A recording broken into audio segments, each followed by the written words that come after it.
Welcome to the Digital Marketing Mentor. I'm your host, Danny Gavin, and together with industry leaders and marketing experts, we'll explore the meeting point of mentorship and marketing. We'll discover how these connections have affected careers, marketing strategies, and lives. Now get ready to get human. Hello, everyone. Welcome to a very special episode of our podcast titled She Leads Digital, Inspiring Stories of Women in Marketing. I'm Danny Gavin, founder of Optage, marketing professor, and the host of the Digital Marketing Mentor.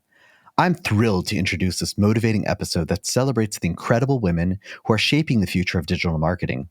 In this best of episode, you'll hear powerful stories and testimonials from women who are not just thriving in this dynamic field, but are leading the charge. From inspiring and often unexpected career transitions to overcoming imposter syndrome, balancing expectations, and paving the way for the next generation through mentorship, these women are breaking barriers and redefining success in digital marketing. The experiences shared in these interviews remind us of the importance of diversity and inclusion in the workplace, the value of transferable skills, and how women's unique perspectives drive innovation and growth in our industry. Join us as we highlight these memorable journeys and celebrate these trailblazing women who are solving problems, driving strategy, and making significant impacts in the world of digital marketing. I went up to high school in India, in Mumbai, where I'm from. So I studied, my first degree is business and economics and finance. And then I'm like, this thing is really not lighting up my bones on fire. And so this isn't my passion. And I wasn't sure exactly what I wanted to do. And so I moved over to the UK and then I studied journalism there. And then I realized I found my calling, because one of the things about me, as you can tell from my diverse career, is that I love to tell stories and I love to teach people, but I also like to touch and learn and work on different things. I don't want to do the same thing for the rest of my life. I'm not one of those people that you'll hire and 10 years later, she'll be in the same job. I want to learn and grow and diversify. And so, so journalism was a great place for me to start. I absolutely love the way people think. And I love the way you can deep dive into kind of why people do what they do and how it impacts society as a whole. Being a marketer is all about, understanding what makes people tick and that kind of stuff. So I just had this click moment. I was like, oh my gosh, yes, this is what I want to do. There is this narrative, I think, this very binary narrative in our field where it's you have to get a degree or you shouldn't get a degree. And honestly, it's case by case, person by person. I teach in a marketing program. I'm a huge advocate for the connections that sets up for the students that I work with. I am also completely, I've hired people who never took a marketing class in their life. So I think it's so much more about a person's individual journey, but both paths have equal value in some way. And we get into this narrative of program good, program bad, not program good, not program bad. And I don't think it helps us at all. But there can be success with an undergrad in marketing. For me, in public relations and when I went to school, I really did not get a lot out of my classroom experience. I felt like I learned things that didn't really seem applicable to the real world. So I decided early on, and definitely with the encouragement of my parents, for that first job to be an internship, a paid internship in the field that I wanted to go into. Got a feel for how people actually use PR in the real world. And I think that's just kind of what led me to then get a business minor, led me to get that Spanish minor, because what I was learning in the PR classes just didn't feel like enough. And I kept interning every single semester after that and every summer in the industry that I wanted to go into. So by the time I actually graduated and started my first job, not only did I have opportunities because I had work experience, but I was really, really clear on what I wanted to do with that degree, what type of job I wanted to go into. And then I think that's just all part of what led me to my path now. A lot of marketing people were from theater because I think a lot from that world translates to marketing. I could probably write 10 reasons why my background in theater helped me as a marketer. Even with stuff like this, sometimes I'll do a webinar or speaking thing and I'm like, oh, I feel like I'm performing again. I love it because it's kind of full circle. I'm getting to perform a little bit. You have to not worry so much about what people think of you, and you have to be creative. I mean, there's so much creativity in marketing. And I think that's why I've always been drawn to it, especially with email, because, email design is it's very technical, but it's like theater. It's very technical, but it's also creative. I originally really wanted to do an MBA. I had a dream of becoming a general manager. So I wanted to work for a big company and basically run a whole department. And so part of that, it was like, oh, there's things I just don't know, right? There's things I necessarily can't learn on the ground, things like accounting and finance. And it was actually working with a coach that was like, well, why? Like, why do you want to do an MBA? And as I dissected that, I figured out that the reason I wanted to do an MBA was because I held a belief that to be successful, I had to have an MBA. And I figured out that belief came as a result of my parents like holding that belief. And then I just adopted it. And so I sort of had this blocker that I couldn't be successful until I did an MBA. Things I was going to have to give up in my personal life. And I did a lot of volunteer work at this time of my life. I was like, I'm not willing to give that really important piece up to do my MBA. And it's a time thing. And so then it was like, well, can I bash the belief that I can't be successful without the MBA? And so I chose to bash that belief. And Cisco was quite happy because they didn't have to pay for it at this point. And so I asked them for two things. I said, but I'd like to go to MIT and I'll pay for all my travel if you pay for the course to do innovation strategy, because that's what I did for Cisco at the time. And I was like, I think this is really relevant. I think it's going to, and I wanted the MIT name on my resume. I wanted to be able to market with that. And then the second thing I want a job where I get the opportunity to lead a broader team and manage a budget so I can get into the finances. And I got both. My learning from it was like, really ask yourself why on a lot of these things. And then you can sometimes break it down and get the better outcome, right? So then I got the opportunity. I got the real world experience doing it with mentors and people coaching me because it was like their success was tied to my success because I was like in the job. And I got this really relevant life experience at MIT that was like way more time manageable. So I could continue to do the volunteer work that was really important to me. I really, really focused on getting experience outside of the classroom. My major was journalism. Even in that major, I had to go out in the world and really be curious and explore and be very observant of what's going on around me, asking questions, interviewing people, talking to strangers. I did a series on my own with photography where I would just go up to strangers and ask them a few questions, take their photos. So that really got me out in the world and just being curious. Both my parents are academics. My mother went to Harvard before women were even going to Harvard. When I tell people that, they're surprised because you think if you come from academic parents, it's wild that I wouldn't go to school. I mean, to go continue on to university. My mother was actually the one that told me not to go to school. She said that you have the gift of gab, you have a great personality, you're a natural born networker. You'll do better just going out in the world. And I actually didn't do great in a formal educational setting. Sitting in a classroom learning, I didn't do my best. I didn't thrive. I like getting my hands dirty. So it was kind of a no-brainer for me. How do I feel about it today? I think I'm doing better than a lot of my friends that went to university. I think the society we're in now, whether we like it or not, it really needs you to have a degree in some capacity. I think I eked through. But I would say to young people today, go to college. I was the first generation of graduates to go through UT where we had actual digital editors, like we weren't splicing film with razor blades. So I bring this up because it actually is most of the reason I ended up in marketing is that I had to learn to use an Avid. That's what we were using at the time. It was a very complicated software program. And then, making of a film at that time was very technical in that you had to understand codecs and compressions and all kinds of video algorithms. And so I had to learn all that to make my films and projects. And so that led me into understanding computers, probably in a way that I wouldn't have been able to at my age because I didn't grow up with them. But I was so indoctrinated with that kind of project that it led me to be able to do all kinds of things online, which really paved the way for me to get opportunities in my career in digital marketing as digital marketing started to sort of turn the tables from traditional marketing. So I know this may be a bit of a controversial opinion, but the older I get and the more that I do and see, the more I tend to lean on college and especially like a graduate degree isn't as cracked up as, it used to be. Unless, of course, you're going into that specific, like, doctor should probably go to medical school.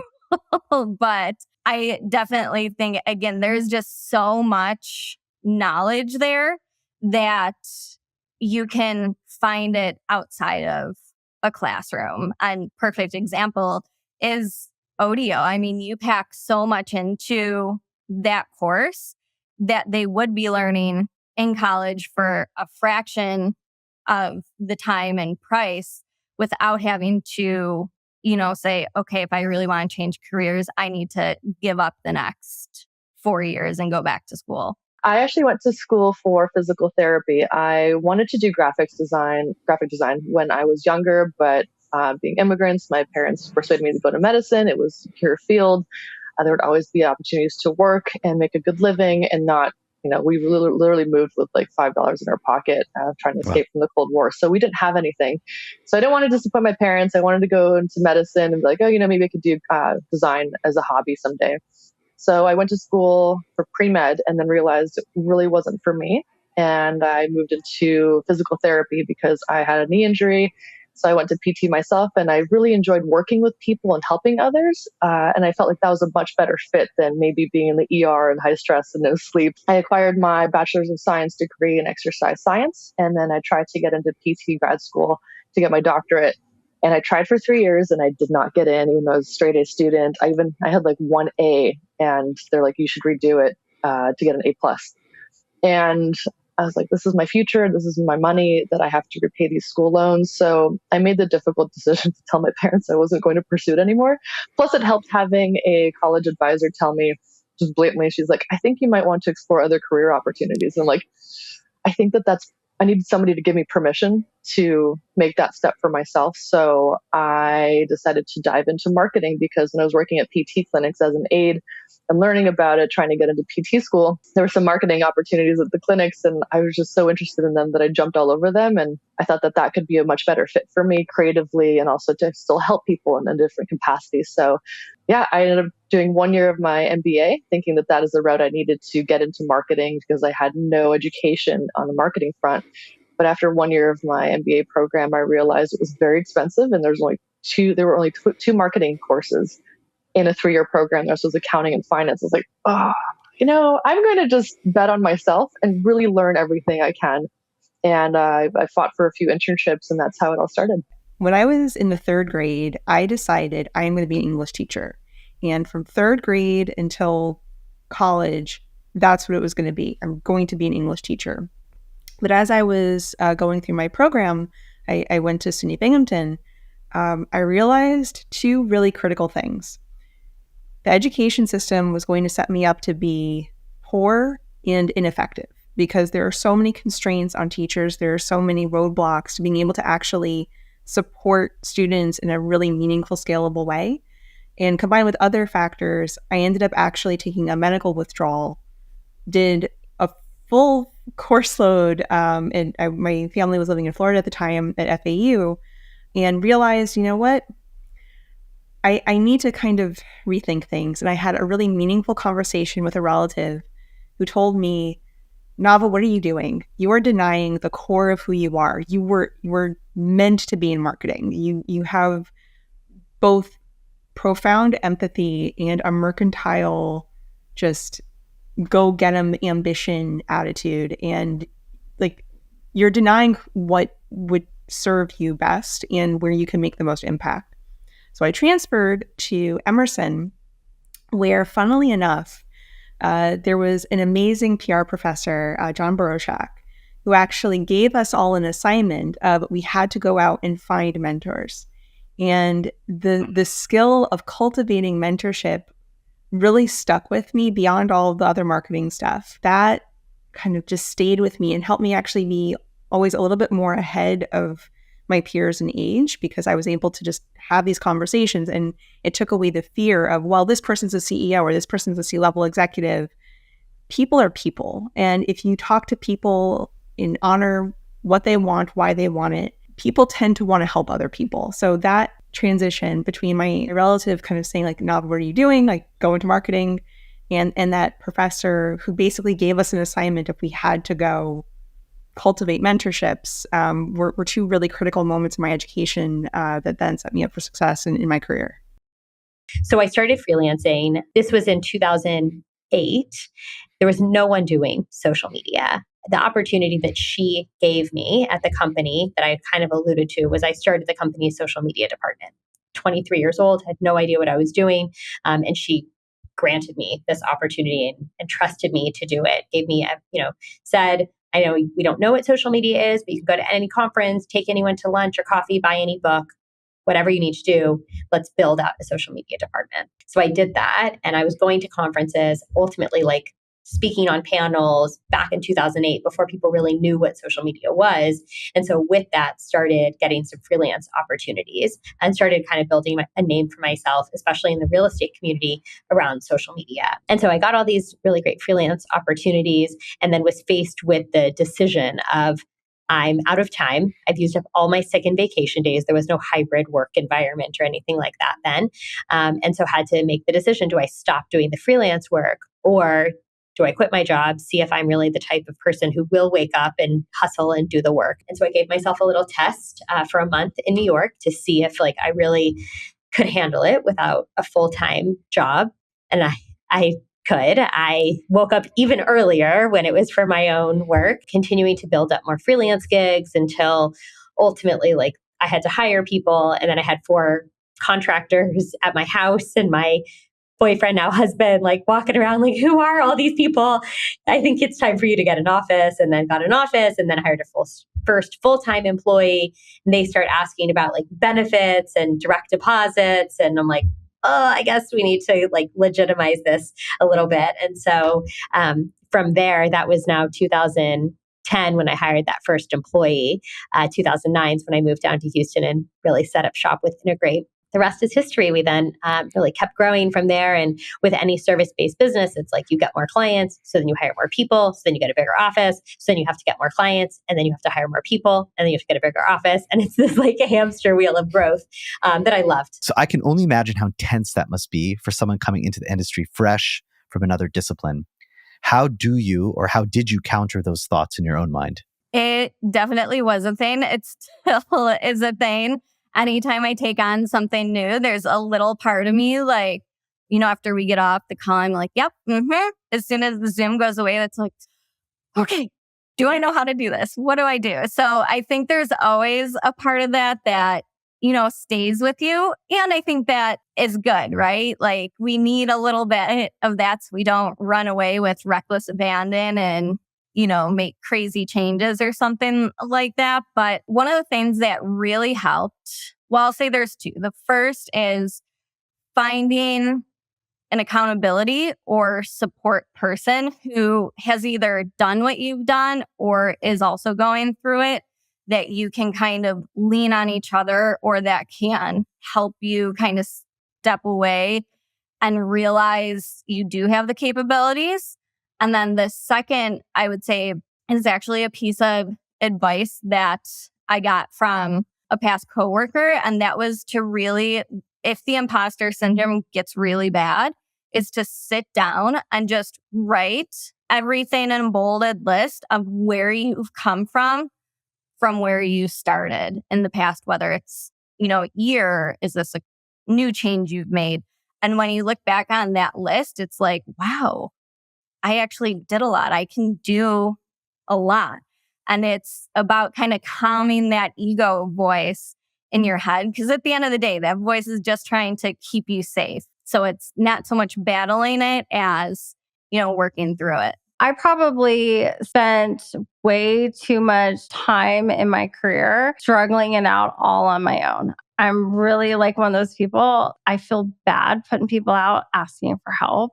So I usually don't. I also, I think, was in a bubble for the first big chunk of my career where, because I was a mom of 4, I worked independently. I couldn't swing or justify budgets to send myself to expensive conferences. I was in a small town for quite a while before we moved to Houston. So we didn't really have other people in my area that were doing what I was doing. So I struggled all alone for a really long time. I think had I opened up and had more mentors, I probably would have seen my career progress a lot quicker. I just wasn't aware of how much I didn't know about digital marketing until I started working with you and Danny. And it was such a great learning experience. I mean, I started off on the wrong foot when I was building those graphics. It's like, no, you can't do this and you can't do that. And we have to do A/B testing. I'm like, going, let me, pivot to the left or to the right? Because I don't know what I'm doing. It was enough to make me want to learn more. And I thought it could be an advantage in my career moving forward if I knew more about digital marketing, because that's the future, right? So you emailed me, or I don't know if it's part of a mass email, I don't know. Or I talked to you. It was after, I left Houston Public Media. And I think we were having a conversation. We talked and you said that you were starting this academy. And I said, oh, that sounds interesting. I'm not doing anything right now, but looking for another job. And so I thought while I could, and since it piqued my curiosity, and I knew there was so much for me to learn, and I knew you and I trusted you, right? So that's why I took the leap. I just said, why not? What's the worst that can happen? I can learn something and I can use it in my career moving forward. And it has helped me so much. Don't be afraid just to start and just try, because you don't know where it would lead. You won't know until you try. If you like it, if you don't like it, so that you can carve that path to things you do love doing. Having an open mind, just be curious, allows you to have that openness to be willing to try these different routes, whether it's SEO or paid search or any other area of digital marketing. We were always hiring people right out of colleges. I at least 4 times a year would speak at different universities as a way to get in front of communications classes and majors to acquire them as talent for either our internship programs or just in hiring entry level. So I've always been passionate about that and seen the gaps, understood that you know how to do a press release, but you don't know how to take notes in a meeting, because the notes in a meeting and the way that you have the actionable deliverables after a meeting is really different than the actionable deliverables after a class, and how you then use your notes from that meeting to go study for the test. And so have always grappled with that skills gap and worked to train our interns and entry level employees on those things, and understood what that gap really looks like and what they're real and understanding what they're going to come in with, knowing and what we're going to have to teach them. I would say that selling was my greatest teacher into doing what I'm doing now, because great marketing requires you to put yourself in the mind of the person who's absorbing what you're marketing. In order to know and feel and internalize what your audience is thinking or feeling or might want to think and feel, you have to know people. And the best way to learn people is try and sell. Are you leveraging your past experience or education in PT at all to help you? Definitely on a lot of the management side, like problem solving, developing systems and processes and all of those skills. But then one of the big things of running such a big team is really learning how to take people and develop them. I heard a great quote the other day from a woman who runs an agency named Tiffany Souter, and she was talking about leading leaders. And I think that was a big thing that translated over from what I used to do to what I do now. And that goes back to a great point for those people who are nervous about transferring skills, is there's so much that they are likely doing in their day or week now that, they may not look exactly the same. They may not be those same tasks, but the skills, the way they're working with people slide right into a marketing career. So I started teaching myself how to code and buying these old books, because honestly, back then there wasn't a lot of places online to even go and learn how to do this. And I taught myself from a book, HTML, a little bit of CSS, kind of got frustrated, started playing around with different CMSs that were around at the time. Then I naturally was more of, well, if we build something, how do we get it to rank? How do we drive traffic? And that's when I stumbled across SEO. It was a couple of years into my journey and became instantly captured and fascinated. And then knew that I was cheating out, so to speak, in the way I was going about building websites. And then I really, really learned the value of hand coding and understanding how to code and code right. And that was kind of like pivotal changing point in my career, and was able to kind of learn both simultaneously. So I was more in my ADD true self. I was constantly coming up with a million ideas and building out a site for this and building out a site for that. And it was just all about hands-on doing stuff, because and that and obviously Twitter. I think when Twitter came around, finally started to find bloggers, people who in the industry were writing about their experiences and sharing. And that's when it was just like turn on the water faucet of learning everything SEO, and very exciting, wild, wild west, early days of search. I really leaned into those soft skills. So in my corporate job, I did a lot of hiring. And I can tell you almost unanimously, hirers will say, we can teach the hard skills. It is much harder to teach those soft skills and to teach that personality and that fit. So I really leaned into, and I give people that advice to really lean into some of those soft skills and make sure you at least touch upon that in the interviews and really kind of let your personality come through. And then I, of course, made those comparisons, like I've talked a few times about those transferring skills, and like, this is what I did there, and here's how I think it would translate to working with you. And then the third piece is that I really talked about too, that I would be a fast learner. I am driven. I want to make this succeed. I will figure out how to do all the things on my own and on my own time. I took the money I had earned and I started a failed nonprofit startup called Angel Ed. I started with my then boyfriend, now husband. And the goal was to make education as debt-free and employable as possible through mentorship and scholarships. But the catch was I didn't have an MBA.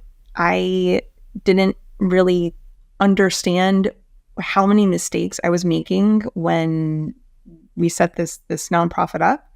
And so I ended up getting a quasi MBA in the process of failing with that startup, because I learned all of what not to do, the mechanics of investment, the mechanics of how to structure a corp, how to think about your operations, how to think about tech debt, how to think about all these things. There was like jobs where I had to knock on doors. Like I was door to door with the machine, like that movie with Will Smith, like The Pursuit of Happiness, like hauling things, trying to get time with doctors, trying to just get 5 minutes with them.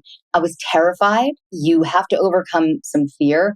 You have a very short amount of time to deliver a very important message. And that message is like, I want your dollars in this case. But with marketing, it's, I want your eyeballs. I need your attention. I need your time. I need you to care.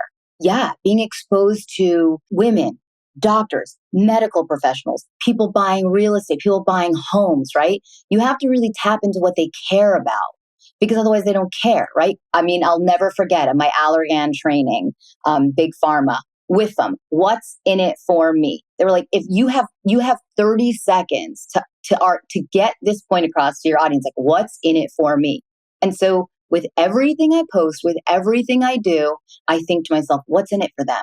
And if I can't answer that question, the content gets scrapped. Doesn't have to be deep, by the way. The WIFM doesn't have to be like, oh, it's life-changing. Sometimes if you're a talking head, but you're entertaining is important enough. What's in it for them? They're entertained. That's very valuable. You know, in the workplace, it's quite a big buzzword at the moment. Lots of people talk about, oh, we need to be a psychologically safe workplace.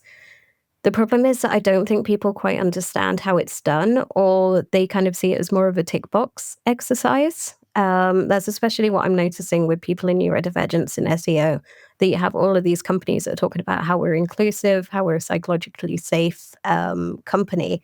But in reality, for the people who need it, like the autistic employees, the disabled employees, the people from, you know, ethnic minorities and stuff like that, it's actually not the case. So you need some kind of framework when you're going in and coming up with all of these different phrases and actually getting people involved from these different communities. Because if you say, apologies to the middle-aged white men out there, but if you're a middle-aged white man and you come in and create these processes without speaking to women, without speaking to, people of color, without speaking to disabled people, you're not going to have any idea of kind of the struggles that they're facing. Because like me, I would not be able to, I should not be creating stuff or policies for people of color because I haven't walked in their shoes. I don't know what it's like. I never thought I could have a business of my own from home, making a good living. So whenever I see another, specifically moms, because I get what it's like. You want to be home with your little baby that you just had. And that was really the reason I started my business, because I had a 6-month-old and I was going into work my job for like 10 hours a day. And I had a babysitter with my child like all day.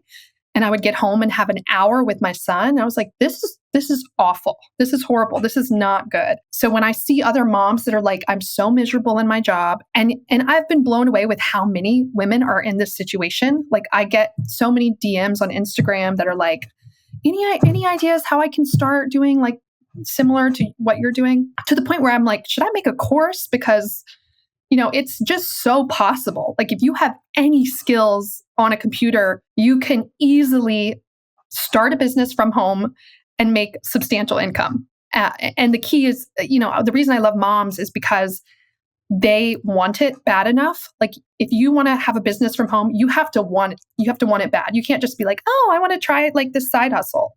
Like you have to want to get up and make money each day. And yeah, over the years, there's been quite a handful of women who come to me and I say, you know what, like, I'm happy to send you like, if we get any leads that aren't a good fit, I'll send you a lead and I can help walk you through the first steps of like, what do you send them? You send a contract, you send the estimate, the intro call. Like if you want me to sit in with you on it, like because nothing brings me more joy than seeing another woman be able to work from home and have flexibility. I won Toastmaster of the Year 2017. I don't know if this is going to be on video, but I have it here on my desk. And I had always just had terrible stage fright. I would perform since I was a child. My mother, my grandmother, my aunt, they're all classically trained professional pianists. So I grew up playing on stage, but I would just black out. I don't know. I would do the song and I would get up and I have no idea what would happen. And then same thing kind of progressed through my youth. I took one public speaking class in high school, 2 in college, and still I would black out and I would just shake and sweat and I would not be present. So I realized when I launched my business 8 years ago that I need to confidently convey what I can do to help other people, my experience, my worth, what my rates are without any hesitation. And I knew that most of, like all of my industry friends are public speakers. And I was just like, just hanging out here. When are you going to go up and speak, Ak? And it was always like, no. So I decided to invest in myself. And a friend of mine, Debbie, she invited me to go to a Toastmasters meeting, and I'd pushed it off for years because I was intimidated. And I went, and she's like, "There's no obligation to speak. You just go and meet at a Panera Tuesday mornings for an hour. You pay like $50 every 6 months," and it was just the best value. From that first meeting, there's different exercises that you do, and there's planned, prepared speeches based on this curriculum, so you can progress through it and learn how to give different types of speeches. And there's business ones for presentations and sales pitches. I was like, if I need to succeed as a business owner, I need to communicate concisely and effectively and with confidence, right? No one's going to do business with me if I'm just like, So my first meeting, I had to speak for 60 seconds about any topic. They're called table topics. And I said 29 ums in 1 minute. I was so nervous. It took me 7 months and I got to 0. And every time you said or any filler word, they would ring a bell. And I was like, I'm conditioned. Promised myself, I was like, okay, I'm not going to miss a single meeting. And for 1 year, I did not miss a single meeting. And it was just once a week. And they nominated me Toastmaster of the Year. And I became the club president. And I put it on Twitter, hey, I'd like to start speaking at conferences. Is there anyone that's prepping a show for next year that's looking for speakers, maybe somebody that's a novice? And I got invited for my first event to Salt Lake City to go speak at the Adobe campus at SLC SEM at the time. I didn't know until the day of that I was the keynote speaker. Oh my God. And I was like, okay, put on your big girl pants. I'm here. Let's just do this. I've been prepping for a year and I did it. And that really just brought more opportunities. And I am now fully present when I speak and I enjoy it. I still get nervous. So don't get me wrong, but I am present. And that's the biggest thing that I'm very proud of. We're not doing anyone a service if we're just constantly just saying niceties. I actually just heard this study yesterday. It's like loosely connected, but this is the longest study of following children from like toddlers up. They followed them like 70 years. And overall, the people that had the belief like it's going to be fine, everything's going to be fine, like het pie in the sky, they died on average like several years earlier because they didn't take care. They weren't mindful, right? We don't do anyone a service of just being like, everything's wonderful all the time. In the same way, I have this responsibility and I'm trying to build this brand of authenticity. So sometimes that will look like snarkiness. Sometimes that will be sassy. Sometimes it will be positive and kind and a warm mentor. But we're also multidimensional people. And I think this is where I think, honestly, a lot, just quickly taking it back to marketing. Yeah. Sometimes for me, this is where I think some marketers drop the ball a little bit. They become so hyper-focused around one topic or like their one niche. And I know people say to niche down and it is important. But at the same time, we don't feel like seeing or doing or eating the same thing every day. So why would you only want to see one type of content, right? Like we're flexible, malleable beings. We don't only like, so when I see a yoga studio, like only ever posting yoga schedule class, I'm like, let's get a little diverse here. There's other stuff. Let's bring in wellness, breath work, mindfulness, like all sorts of things that sort of still boost your brand and help you kind of be who you are in the space, but without being so one-dimensional. Some people think that if you're creative, you can't get into the technical, but I actually think those two things are married so well, right? Like, the creative and the analytical work so well. It's two sides of the brain. And if I had not taken your course or been involved in it at all, I never would have known anything about that. I never would have known that I had the ability to think on that level. It was so natural to me. That and writing Google ads, that was pretty, it was a time of discovery, Danny. It really was. I thought, wow, okay, maybe I can make a real career change. I have to start at the bottom, right? But that's okay if I really want to make the change. But I knew that it just opened so many doors for me in my head, right? Like I didn't even know the term schema. If you ask me about scheme anything, I would think of rhyme scheme of a poem, right? Right. It's totally different, but not. Yeah, I just never knew that I had the ability. And then here's the thing, though. Here's the thing. When I think about it now, when you say that, when I first started college, I was actually a math major. I was actually a math major. Not surprised. I didn't know what I was going to do with it, but I reached a level that I just didn't understand. And so I said, well, I know art, I can become a designer, right? But it makes sense now. And I just thought about that right now. But those were the things that most intrigued me and most surprised me. This was probably one of the most ADHD ideas that me and the co-founder Jack ever had. We were at Brighton SEO. You can see this as becoming a common theme. We were at Brighton SEO and we were thinking that, there's all of these different communities within SEO, but there's no space for kind of like neurodivergent folk like us. So we're like, let's make one. In true ADHD fashion, we set up a Google form. We made a LinkedIn page and we went live. We were thinking that maybe 1 or 2 people would sign up and then we'd be like, yay, we have some friends. And that would be it. But it's kind of grown. And now we have well over 200 members in, I think it's like 30 different countries around the world now. Wow. We've provided opportunities for people to go to conferences, to do training courses and stuff, because unfortunately, using autism as a statistic, can't remember off the top of my head I think it's 73% of autistic adults are unemployed, even though they want to be unemployed. You can see that within the neurodivergent community, within SEO as well, that you've got all of these really, really talented SEOs, but for faults that aren't their own, interviewing processes are not set up for them. So we've done like interview training courses for like a 4-week course and stuff like that. Training courses are not so accessible. And if you're unemployed, you can't afford to pay, $1,000 for a training course and stuff like that.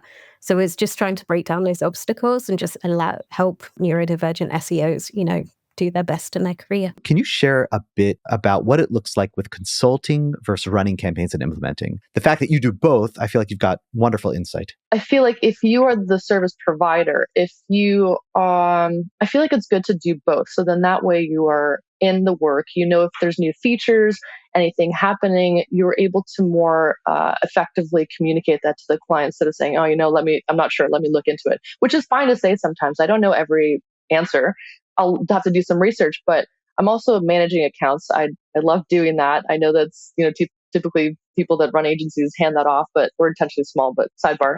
Being in that practice gives me the knowledge and the experience to quickly and effectively convey that information to consulting clients, where I feel like if I didn't do that, I would have to go off of other information. A lot of people that do consult, some get to the point where they might not be in the practice of running ads themselves, but I feel like that's so crucial to providing the education or the training to a certain client. If you're, greener, you may want to spend some time actually running campaigns, learning how the platforms behave, because you can pick up on algorithmic changes and be better informed. Whereas if you start consulting, you may not have enough experience to help somebody truly to the capacity that they might need it. So assuming your company doesn't make any big splashes for going political or social, how do you make your brand more than just acceptable in the grand scheme of things? I think you have to provide expertise that benefits the customer.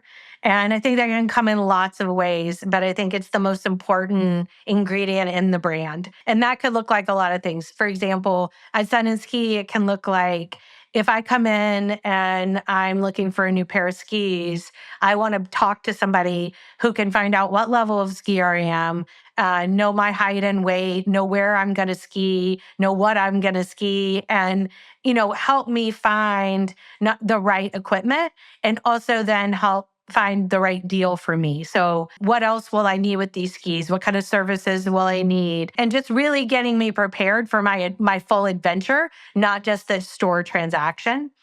And I think when you have those kind of people or online experiences that allow people to research and learn those things, you become more valuable than just a retailer. And I think that is kind of builds likability. I also think you have, as all marketers talk about, these moments of truth when something bad happens, and the way you respond to a customer or potential customer in light of that moment of truth can be your hero moment, or it can be you will never have this customer again moment. So I think those moments of truth are really interesting. I've been reading recently a lot because, as we all know, marketing budgets are getting slashed and slashed and slashed and slashed. You have to get more with less, more with less. And I've been reading a lot about how people are, we were trying to invest in the whole experience, and how now, CMOs need to think about what are their biggest pieces of experience and really sum their investment there, because they don't have the money to do the whole thing. But if at that moment of truth, everything goes well, they'll have that customer for life. And so I think they call it they use new terms, but it's the same thing. It's the moment of truth. And it's those, aha moments where a customer is going to feel like you went above and beyond, or you didn't do what you were supposed to do. And those mean everything to people now. And those relationships last a very long time. But are there people who actually come up to you and say, hey, Perna, can you be my mentor? Sometimes it is an official question like that, or sometimes it's just close friendships. And that's what I found. So and we'll both ask each other for advice. And I think that's the funny thing. It's like sometimes there's people who are so humble that they will be like, oh, Perna mentors me. And I'm like, no, you're kidding me. Like, I learned just as much from you. So people like Nava Hopkins, for example, like I love Nava. She's been on your show before. Like, she's so great. And then there's tons and tons of people. Like, I don't know how comfortable people are to be named. Like, that's why I won't. But of course there are. And we're all peers. We're all learning. Like, if something comes easy to me, doesn't mean it'll come easy to you. Or like the things that you do, Danny, that are just so obvious. And you're like, who would pay money for this? And I'm like, no, I would, because I actually don't know this. So come help me. And so find those and ask questions. I think that's also from my journalism background, is like, hey, how do you approach it? I'm like, I'm struggling with this. Like, what else could I do? And that seeking out that feedback, good and bad, is really important too. I always tell people who work for me or people who don't work for me, think about when time flies by. And when time flies by, you're in your flow, and that's exactly what you should do. And you should build a career around the time of your day that time flies by. And those calls with the young professionals as I was coaching them, 30 minutes, an hour, it would feel like 2 minutes. Or if I'm looking at someone's resume, I can get lost in the moment and help them build their brand story in the same way that like you do in marketing, to help them position themselves for the right role. Or so all of that is really when the light bulbs started going off. But then in the fall of 2020, got on Zoom with 10 young professionals as what we now call our pilot, but at the time I didn't really know it was a pilot, coaching them through their internships. And so I would spend 4 hours with these young professionals on nights and weekends. I was still running the agency, and then about 30 minutes with each business, just understanding like, what are the gaps? What do you wish your interns knew? And from there, like really started to see like, okay, there's a massive problem out there and there's no solutions. We need to solve this skills gap. What we basically talked about is what sparks joy. What are the things that bring you the most joy? And you could see how pained she was in this other role and how excited she was by the prospect of this other thing. And the other piece to it was giving her the talk, because I think everyone needs to have the talk of the only difference between people who are up on a stage or winning awards is that they pitch. That's it. That is the long and short of it. The amount of intellect, charisma, usefulness, all of it is, there is nothing separating someone in the audience from the stage other than the pitch. Now, it is true, there are certain people who have done enough speaking that they'll be asked to go regardless of pitching. But I'll also point out that there's a certain point where some speakers relinquish their technical chops in order to be more strategically useful or more of a brand, and they'll have other people kind of do the work. What I love about this particular person, Nick, she will never, ever relinquish her technical chops. She is honed by the thrill of advancing the industry. And I think she is one of the brightest stars to grace the digital marketing stage. I love her to pieces. I was working in-house doing marketing and advertising for a few companies, but I felt like I hit a point to where I was no longer able to grow in that company. I was burned out. I had the responsibilities, but not the authority, even though technically by role and title and how long I had been there, I felt like I should have had more. But I got to a point where I didn't enjoy waking up during the week to go to work, and I yearned for the weekend. I'm like, this is not the life I want to live. And I saw how much more freedoms my friends had, especially Pam, since I'd known her in a closer capacity at that point of, working for yourself.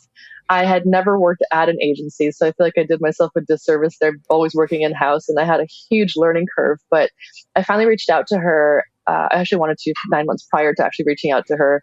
And I could talk to her about anything, but I kept putting off asking her if I could just shadow her for a day as she does her agency work and works with the multiple brands. But I was like, oh, I don't want to waste her time. And I should have given her the opportunity to tell me no, or whatever that answer would have been. But I waited until I really couldn't work in-house anymore.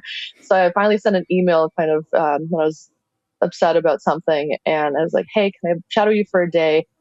And she wrote back almost immediately and said, I'll do you one better. I'll give you half my clients. I'll teach you everything I know. And she had about 10 years more of experience than I did at that point. And she's like, you'll gift me half of my time back because I'm stretched thin. I'm a little burned out. I've taken on too much work and I'd like to start a different business in a different industry. So you would give me my time back. So it worked out really well. And she taught me so much and built up that confidence in me to talk to brands, to do sales calls, to learn about common questions that clients ask and to respond with confidence, because I knew the responses, but I wasn't used to working in that capacity and having those conversations before, to where I had to sell myself. And she taught, like, it was just an invaluable gift that she gave me. She gave me my livelihood. She gave me a lot of freedoms working for myself and building my own business. And yeah, it worked out great for both of us, I think. And we're still really good. She's like one of my best friends. So anyone who I see as a high potential, so people who are delivering or going above and beyond, I spend extra time with. And part of that is sometimes to answer questions around why, like if they want to dig deeper into sort of why we're doing a certain strategy or so forth. And then it's also time for me to understand really what energizes them and what drains them. Actually, another great takeaway from my CEO camp was one of the speakers who runs a bit of a larger organization than us, said that he has just over 100 employees. And he's like, I call every one of my employees once a quarter. I was like, that's a lot of people. And he's like, yeah, but you know what? I connect with them and I learn things about how I can make their lives better and what like the organization can do better by just setting that time aside and being open to listening. And so that's like, while I've done skip levels with our high potentials, now I'm actually going to do a skip level with the whole company. So we're about 30 people. And so once a quarter, I will now have 30 minutes with everyone. And the questions are the same. What's energizing you? What's draining you?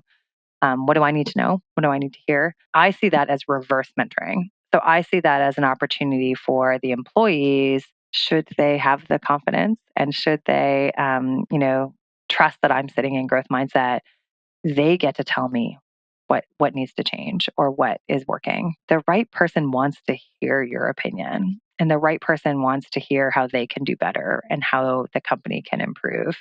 And I think I maybe got lucky that, I found those people at Cisco that like cared about their company and their results and so forth. And so they wanted to hear my opinion on it. And I had to be, data driven, have examples, like be prepared. But I see that as sort of like a cool way for any organization, any leader even, to kind of switch it around, right? And listen. The whole point of sharing an idea is so that people can actually implement it and act on it. Like I would feel so much joy if when people come to me and be like, oh, the thing you had in this chapter, I tried it and it worked really well. I'm like, that's what I want to see. And I know how I learn or how adults learn in studying is that yes, you get the theory and you get the strategy, but then it's always missing that, okay, so then what's my first step or what's the next thing that I can go do? And that's always been my approach and how I present. So even when I'm keynoting, which is meant to be more high level, I'm always like, 3 things you can do, because I find that I value that a lot. And so that's just my style and I found. So that was the one thing. And the second thing was also, it just goes back to mentoring. And Takia Burt, who is the LinkedIn ads blogs like editor in chief, and she, in her review, I think this like made me cry because it was like literally what I wanted to do, and I didn't know anyone realized. She was like, "Oh, reading this book is like listening to a kind, warm mentor." And she used the word mentor. I'm like, this is so lovely because I'm like, oh, come with me, like I feel your pain. I've walked in your shoes. I've been in your position. And let me, come along with me. Like, let's go do this. Let's act on it together. And I'll share exactly what I did it. Because I don't, to quote what's a TikTok, like, I don't gatekeep. There's no gatekeeping here. It actually opened back up when we moved back to Houston from the Midwest. There was a really great local search industry group happening in Houston, another really great one in Dallas. I just started going to some of the events and making connections locally. That really kind of was a pivotal change in like my career trajectory and path, to be quite honest. So the Pacers Association is probably one of the most meaningful aggregates of paid media, not just Google, but paid media professionals. And part of the reason why it's so powerful is that the ad networks are at the table just as agencies and softwares and general practitioners.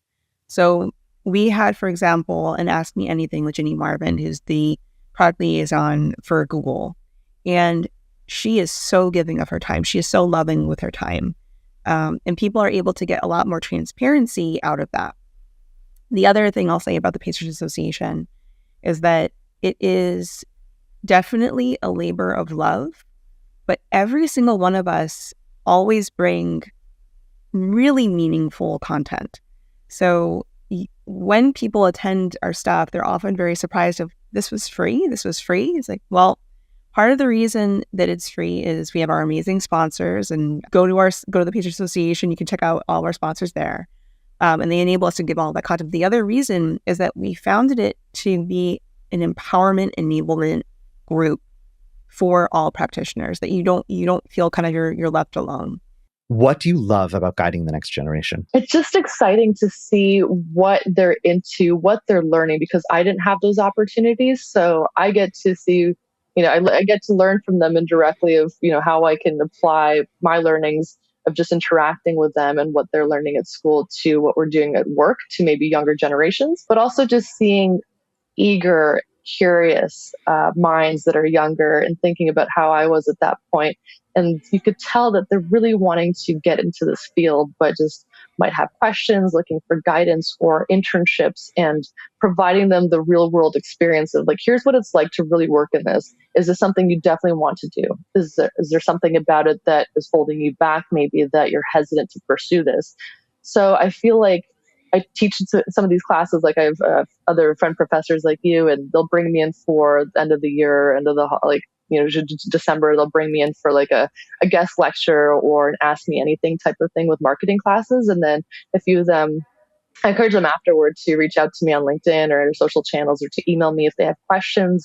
And oftentimes I'll get a handful of them that will reach back after, and I'll help them through to graduation and getting their first internship or maybe their first full-time job in marketing. And it's fulfilling to see them accomplish these things on their own, but be able to give them resources and tools and some of my experiences to maybe make it easier on them to not run into some of the same hurdles that I did. Thank you for listening to the Digital Marketing Mentor podcast.